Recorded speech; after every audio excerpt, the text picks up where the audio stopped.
ক্যালেন্ডারের পাতা থেকে এক একটি করে দিন কাটতে কাটতে আমি পৌঁছে গেলাম সেই দিনে, যেই দিনের অপেক্ষায় ছিলাম আমি অনেকগুলো বছর ধরে। নিজের জমানো টাকা থেকে স্বপ্ন পূরণের স্বাদটাই আলাদা, একটি ভিন্ন স্বাদের মনে হয়। আমার এবারের গন্তব্য কাশ্মীর, অর্থাৎ জম্মু কাশ্মীর।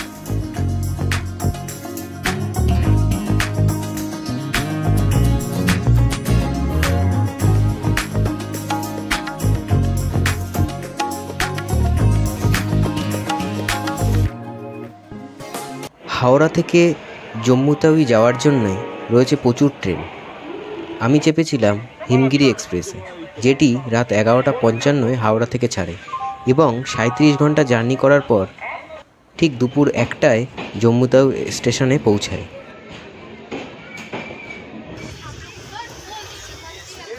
आइसक्रीम आइसक्रीम चलिए ठंडा ठंडा कुल्फी।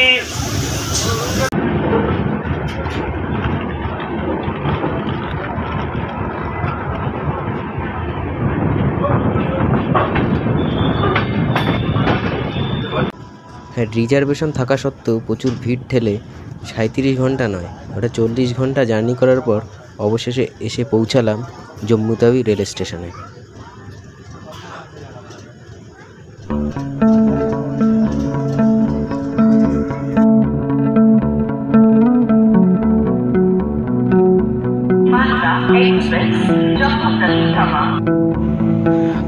কাশ্মীরে আজকে আমার প্রথম দিন। আজকে আমি রয়েছি জম্মু কাশ্মীরে।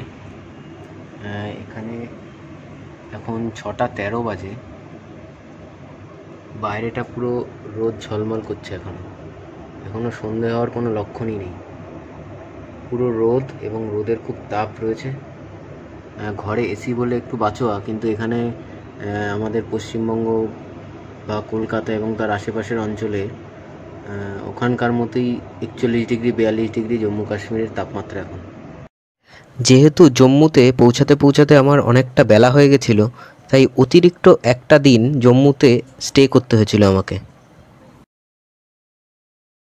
এটা জম্মুর রাস্তায় একটু হাঁটতে বেরোলাম। এখানে সত্যি খুব সুন্দর রাস্তাঘাট, খুব সুন্দর সাজানো গোছানো, পুরো একদম নিট অ্যান্ড ক্লিন। মনে হচ্ছে বিদেশের কোনো রাস্তায় ঘুরে বেড়াচ্ছি। হ্যাঁ, খুবই পরিষ্কার পরিচ্ছন্ন, খুবই সাজানো।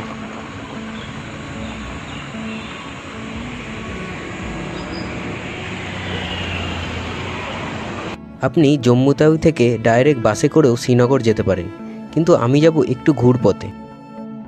তো গুড মর্নিং সকলকে, স্বাগত আমার চ্যানেল এক যে ছিল পথিকে। কালকে রাতে জম্মু তাওই থাকার পর এখন আমি শ্রীনগরের উদ্দেশ্যে যাচ্ছি। এখন এখান থেকে উধমপুরের ট্রেন ধরবো। উধমপুরের জম্মু তাওই রেল স্টেশন সামনেই, এখান থেকে উধমপুরের ট্রেন ধরবো। উধমপুর থেকে বানিহাল বাস। দেখা যাক কতটা যেতে পারি। যে সামনেই রয়েছে জম্মু তাওই, অনেকগুলো লাগেজ, অনেকটা উঁচুতে, কষ্ট হচ্ছে। উধমপুর এলাম, এই যে উধমপুরের এই ট্রেনে এলাম। এখন এখান থেকে বানিহাল যাব।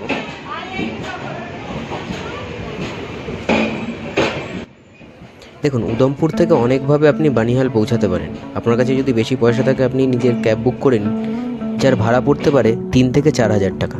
কিন্তু আমি তো বাজেট ট্রাভেলার, আমার কাছে পয়সা কম, তাই আমি একটি ফ্যামিলির সঙ্গে একটি ক্যাব শেয়ার করে নিলাম। তাই খরচাটা নেমে এসে দাঁড়ালো 400 টাকায়।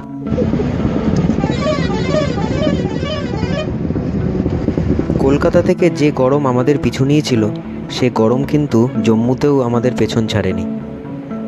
অনেকগুলো টানেল এবং সুন্দর প্রাকৃতিক দৃশ্যর মধ্যে দিয়ে আমরা চলতে থাকলাম বানিহালের উদ্দেশ্যে।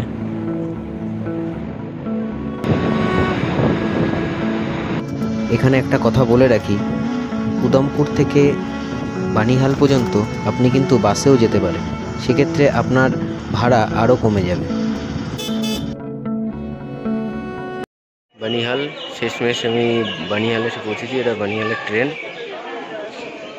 এদিকে পুরো পাহাড়,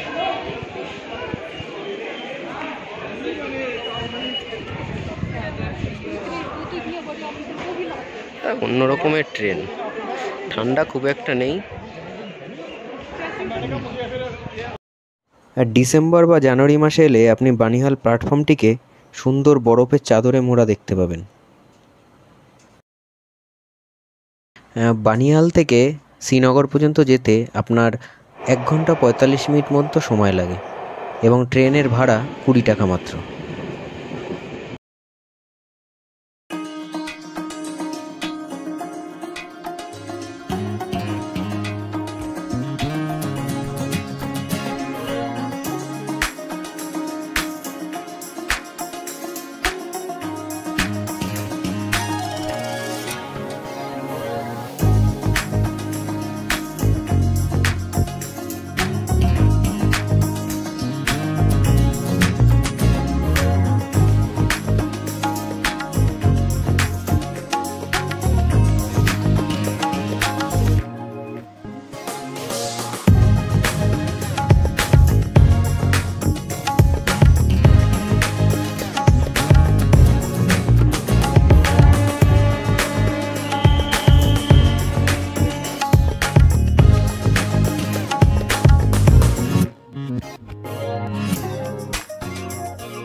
এক ঘন্টা 45 মিনিট যাত্রার পর অবশেষে শ্রীনগরে এসে পৌঁছালাম।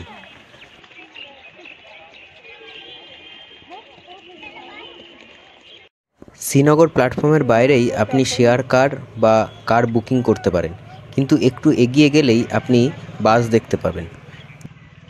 বাসে করেও আপনি ডাল লেক পর্যন্ত যেতে পারেন। শ্রীনগর থেকে ডাল লেক পর্যন্ত বাস ভাড়া মাত্র 15 টাকা।